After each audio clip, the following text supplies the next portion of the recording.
I think Dragon Ball is a franchise that is big enough to support the amount of content that Marvel and Star Wars puts out. I mean, fans are clamoring for more content. The people that own this IP could make billions if they started to appreciate that and put out a ton of more content, and yet we don't get it. In this video, I want to talk about why this is happening and why, unless there's a big change, Dragon Ball as a franchise will never reach the heights of popularity that it could. What's up, everybody? It's Josh. Welcome back to the channel. Do me a favor and smash that like button like Goku, especially if you're a returning viewer of this channel and you're watching this video and you're like, hey, I love Dragon Ball. I would like more Dragon Ball content on the channel. Because if this video gets enough likes, I'll know that people are okay with it and I can continue to make Dragon Ball content over here. Now, I want to start this video by talking about my personal relationship with Dragon Ball, how much I absolutely adore this franchise, and I want to talk about how insanely popular it is. Like a lot of American guys my age, I was introduced to Dragon Ball at a fairly young age. I caught it on Toonami like many of you did, and I was instantly grabbed by the show. I loved the character designs, I loved the animation, and I especially loved the constant fighting. It was something that my cousin and I fell in love with together at a very early age, and we watched the absolute crap out of that anime together, and we played a ton of the different video games, bought the merchandise, and followed Dragon Ball as we aged into adulthood. So naturally, I watched Dragon Ball Super when it aired recently, and I really liked it, especially after about 40 episodes where the show really finds its groove. I also love the theatrical movies that they have been releasing ever since 2013, which started this Dragon Ball renaissance, and particularly loved the most recent film, Dragon Ball Super Broly. My love of Dragon Ball is super, super high. Right behind Star Wars and Marvel, it is without a doubt my third favorite franchise or intellectual property out there. And following the resurgence of popularity, starting with the 2013 Dragon Ball Z movie Battle of Gods, all the way to Broly, which was massively successful for the Dragon Ball franchise, I've just been loving all of this, and I've been expecting Dragon Ball to take it to the next level, to enter the realm of doing cinematic universe type stuff, to have a ton of new content, to just give a bunch of cool stuff for the fans, and to take Dragon Ball to the next level. However, that looks to not be happening. Despite its surge in popularity and the amazing amounts of money that people make off of the Dragon Ball IP, the most recent news we have about the future of Dragon Ball is that their upcoming anime, which was said to release last year, was actually delayed. And according to Geekdom 101, who has been a very good source at sort of scooping behind the scenes information about the Dragon Ball franchise and about the future of Dragon Ball in general, that anime isn't even coming out in 2020. Now, before we get into a detailed look at Geekdom's scoop about the upcoming Dragon Ball anime and what it really means about the Dragon Ball IP and what the people that are in charge of it are thinking, I want to first qualify to those of you maybe not crazy into Dragon Ball just how popular this series is. I remember in the late 90s when the internet was just becoming a crazy thing, we would talk about what was the most searched things on the internet. And right up there with Britney Spears was Dragon Ball Z. Dragon Ball Z across the planet was one of the most searched for things in the early days of the internet. And I know that because I'm old and I remember that, and that was what you did back there. There wasn't Twitter. We just talked about what was the most searched for things online, and we got all surprised at the results, except for Britney Spears. Everybody was in love with Britney Spears back then, so it just makes sense she was searched for the most. To put it in some terms and numbers that you might understand better, even if you're not a Dragon Ball fan, the most recent theatrical released film, Dragon Ball Super Broly, actually grossed internationally $115 million. That's right, an animated Dragon Ball film with a super limited theatrical release grossed $115 million in the box office. And just so we keep this in perspective, that's only about $80 million less than Birds of Prey. Dragon Ball is a massively popular franchise with an incredibly dedicated fan base. People absolutely love Dragon Ball, and all of its video games and all of the merchandise for Dragon Dragon Ball constantly sell very, very well. And yet the people that own the Dragon Ball IP refuse to take that to the next level. They refuse to make it into what it could be, a Marvel Cinematic Universe-like thing that would literally support different shows, different comic books, different movies, a ton of different stuff, but they're not doing it. And going back to the report from Geekdom 101, they were working on an anime. They were literally working on the next Dragon Ball anime and then delayed it, and now are seemingly not working on it at all, and it will not come out in 2020. And this is kind of par for the course for Dragon Ball fans. If we look back at the history of how this show was released and its popularity,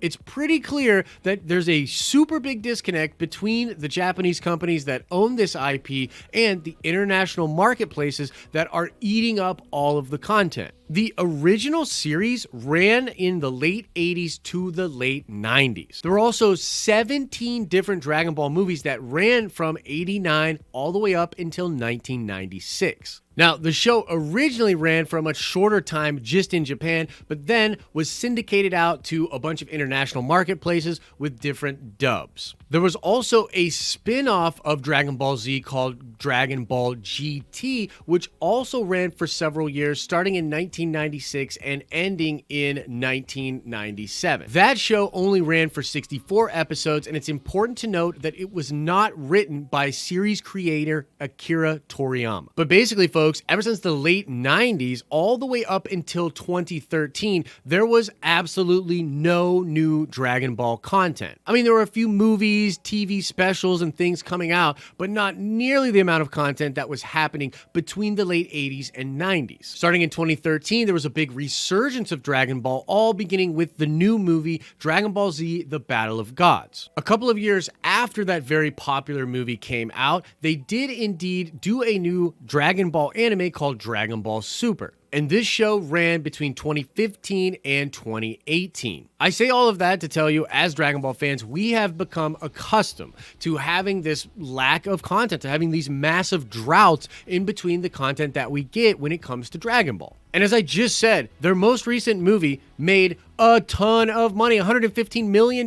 It's the biggest film in the Dragon Ball film franchise history, and their popularity of Dragon Ball seems to be at an all-time high. And yet they delayed the new anime, and they're delaying it even more, and we're not getting it in 2020. And it's like, what is going on over in Japan? Do they not understand how huge this franchise could be if they were to put the proper resources behind it? And I think there's several reasons as to why this is not happening, and I want to dive into that now. So the number one reason that I think this is happening is just a massive cultural difference between Japanese creators and audiences and the rest of the world, particularly in the West and in the North American economy. The people at the top of different organizations that put out content with anime and manga in Japan really only care about the numbers that those things do in the Japanese marketplace. Manga, which is like the Japanese version of comic books, is a high art form over in Japan. Everybody reads manga, and it's given a lot of respect. It's also important to note that the regular model for creating anime in Japan follows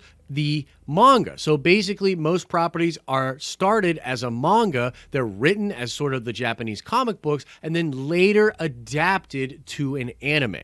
And anime in Japan is really respected and held to high esteem as well. It's not seen the same way Western audiences view cartoons. They absolutely love it, and they watch anime just like we watch live action television. It's given the same gravitas. And I don't quite know if it's because different marketplaces view anime and manga differently than the Japanese do, but they just don't seem to really care that much about the international marketplaces. As of, for instance, when Dragon Ball Super began as an anime, there was actually no legal way to watch the anime for something like the first 40 episodes, unless you lived in Japan. Japan really only cared about getting the show ready and airing it for the Japanese marketplace. They really didn't care that people in the international marketplaces had no way to view it. And the thing that's crazy is people legitimately would have paid for a way to watch Dragon Ball Super legally and with good quality over here in the States or in international marketplaces. And another reason that I can sort of draw this conclusion out of the Japanese marketplaces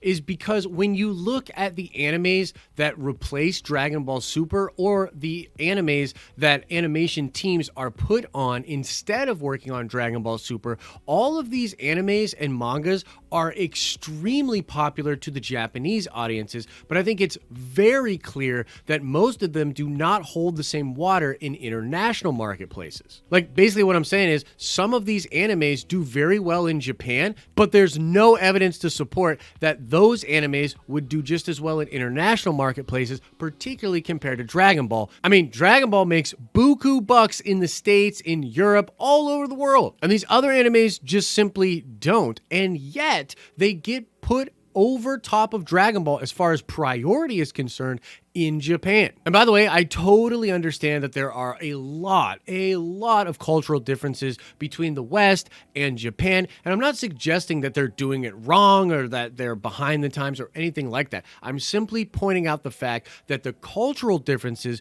between how they view IP and how they view marketplaces and the value of what they do is very different than what we do over here in the West, and I think it's a big reason as to why Dragon Ball hasn't fully evolved or fully become the huge brand that I think it could be. Now, the next big reason that I think Dragon Ball is not as hugely popular as it could be in the international marketplaces is also a cultural thing, but it all has to do with the series creator, Akira Toriyama. Akira Toriyama is a name that you should totally know. This dude is insanely popular in Japan. He has also created a lot of designs for different video games. The dude did designs for Dragon Quest, Chrono Trigger, and Blue Dragon. Around the world, Toriyama is respected and heralded as one of the greatest manga artists of all time and just a huge influence on a lot of different things in pop culture. But in Japan, he is literally worshipped like a god. And there's a strict correlation between the amazing amount of Dragon Ball content that was coming out in international marketplaces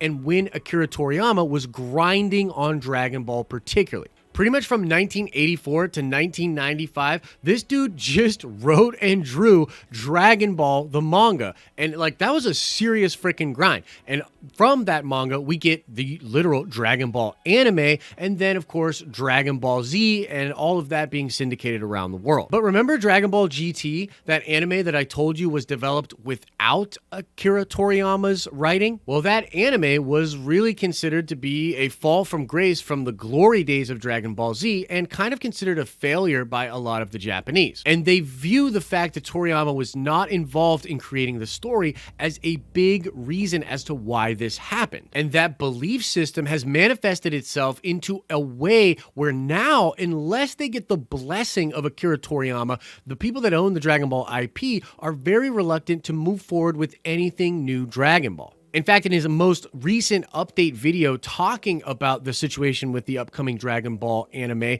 Geekdom 101 points out the fact that Akira Toriyama has not turned in anything for the new upcoming anime, and this is likely a big reason as to why Toei Animation is holding back on the production of a new Dragon Ball anime. They're frankly afraid of doing another GT, of moving forward with an anime without Akira Toriyama involved and having it fall flat. Now, there is a current Dragon Ball Super manga that is continuing to tell the story that was left off from the Dragon Ball Super anime and seemingly after the events of the Broly movie. Now, this manga is proceeding with the blessing of Akira Toriyama, and apparently he is involved with the storytelling, but according to Geekdom 101, the artist and co-writer of this manga, Torataru, is actually getting more and more control. He is actually doing most of the storytelling for this new Dragon Ball Super manga arc. And the potential is there for this to be an arc that is adapted in this anime whenever the anime comes out next. But suffice it to say, as far as the question of why Dragon Ball isn't reaching the level of the MCU or Star Wars currently, a big part of that has to do with the fact that these Japanese owners of the IP, the people that are in charge of making the decisions to move forward with Dragon Ball projects, are really beholden to the approval and to the involvement of Akira Toriyama. And Akira Toriyama is not the young dude that was grinding it out in the 80s and 90s to create Dragon Ball. He's way more rich, has way more things he's interested in, and just isn't about that life anymore. He's not just going to come up with Dragon Ball Super stories anymore. Now, the last reason that I think Dragon Ball is sort of being held back from being as crazy popular as it could be all has to do with the structuring of the license and who actually owns Dragon Ball. And this is where it gets a little bit messy, and I'm a bit out of my depth here, but I have a baseline understanding of how this works, and I have enough insight to explain why I think this is legitimately holding Dragon Ball back. The Dragon Ball IP is owned by a company called Shueisha. However, there are sort of sub-licenses of Dragon Ball that are owned by different companies. So video games and action figures, and the license for that is sub-owned by Bandai, and the rights to be doing animation and things of that nature are all owned by Toei. So basically, nothing Dragon Ball can be made without Shueisha's approval, but a lot of this stuff is not handled by Shueisha at all. It is handled by either Toei or by Bandai. And that's why you get a ton of Dragon Ball video games, you get a ton of Dragon Ball figures, and a lot of Dragon Ball merch that is all licensed out through Bandai, but you don't get a lot of anime or new movies developed because that is all running through Toei Animation, which also has the license to a lot of other anime. Now, this kind of dips into the point we were just making about Toriyama, but basically Shueisha is really hesitant to do anything with the Dragon Ball IP without the approval of Akira Toriyama, especially if it's a big project, like something like doing a bunch of live-action movies or a new anime that would be really focused on crazy amounts of characters and maybe even several stories. There's also just this weird problem of this sort of game of telephone where things just get all over the place and there's a lot of legal confusion as to who can do what with Dragon Ball. This has led to a lot of delays in dubs and products that are coming out internationally. It's led to delays in production. It's led to just a lot of turmoil when it comes to actually creating Dragon Ball content. And the way I view it as far as from the sub-licensing is that Bandai has clearly figured out that they make a ton of money off of Dragon Ball, and that is why we get so much Dragon Ball merchandise and so many Dragon Ball video games. But Toei Animation has not realized the amazing amount of money that they could make, particularly off of Dragon Ball when compared to a lot of the other anime projects that they put out. And that loops into the first point we brought up, which is this cultural difference in which the Japanese only really worry about the Japanese marketplace. And I personally think because they don't cut good licensing deals or don't necessarily realize how much leverage the Dragon Ball IP could get them with syndication in international marketplaces, they must just not be making the money that they could be from the amazing popularity that Dragon Ball has internationally. But I think part of the reason that cash flow doesn't just smoothly go over to Shueisha or to Toei is because of a lot of the weirdness with regards to the licensing, which has been created by this weird way in which the Dragon Ball IT is licensed and sub-licensed. So those are my three big reasons, or really theories, as to why Dragon Ball isn't at the level of like Marvel right now or Star Wars right now. I clearly think that it could be, and I think they could even do offshoot mangas of like Krillin just being a police officer. I think that would be fascinating. I think the franchise could support multiple animes, one that's very Dragon Ball Z, and then maybe some slice of life stuff with different characters. I truly feel like Dragon Ball is that popular. It could support all kinds of content and really make them a ton of money. And I'm definitely not an expert as to how all of the inner workings happen over in Japan with regards to the Dragon Ball property. And a lot of this is just my theories and kind of just drawing conclusions from what I do know with regards to Dragon Ball and how it is handled over in Japan.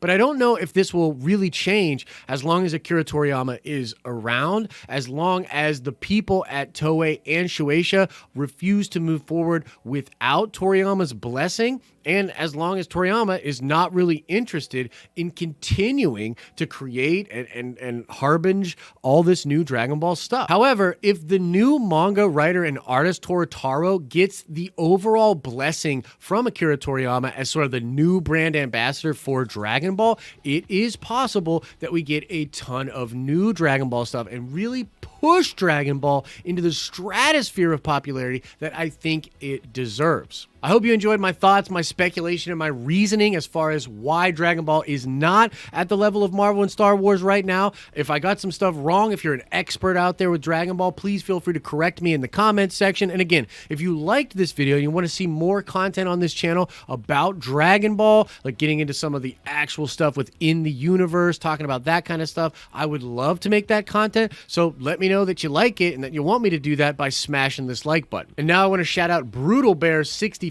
Yes, indeed, Donald Blake was the Earth name given to Thor in the comic books when he's banished to Earth and forgets all about being Thor by Odin. So shout out to you, Brutal Bear 64. And now let's ask another nerd card question before we get out of here. Let's go with the Dragon Ball question. I want to know, what is the name of the planet that Broly was banished to in the newest Broly movie? And that is the planet that he grows up on. Answer that question in the comment section below. As I always say, I hope you're having an awesome and a nerdy day, and I'll see you in the next video. Thanks for watching this video. The Den of Nerds is independent media. If you want to support us, you can do something as simple as liking or sharing this video. If you want to financially support us, you can join the list of names you see below and become a supporter of us on Patreon. We also do live streams all week, Monday through Friday, over on our live streaming channel. Support independent media. Support the Den of Nerds.